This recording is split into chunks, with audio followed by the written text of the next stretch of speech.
Hello friends, నేను ఇవాళ మణుగూరు దగ్గరలో ఉన్న మణుగూరుకి ఒక 15 కిలోమీటర్స్ ఉంటుంది, పగిడేరు అని ఒక ఊరు వచ్చాను. ఇక్కడ స్పెషల్ ఏంటో నేను మీకు చూపిస్తాను. అదేంటంటే నాతో రండి. మన సింగరేణి వాళ్ళు దాదాపు ఒక 40 సంవత్సరాల క్రితం బొగ్గు అన్వేషణ కోసం అని ఒక భూమిలో డ్రిల్ హోల్ వేశారు.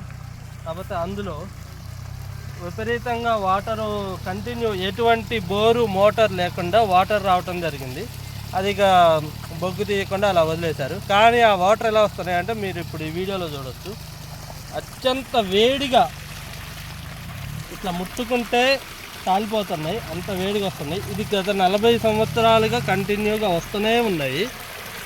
ఇక్కడ అంతా 2 ఇంచు సైజు తోటి 2 పాయింట్స్ అంటే మనకి 4 ఇంచు వాటర్ వస్తున్నాయి.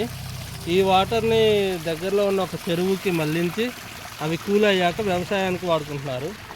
ఇక్కడ వ్యవసాయం కోసం 40 సంవత్సరాలుగా ఇదే వాటర్ను వాడుతున్నారు రైతులు.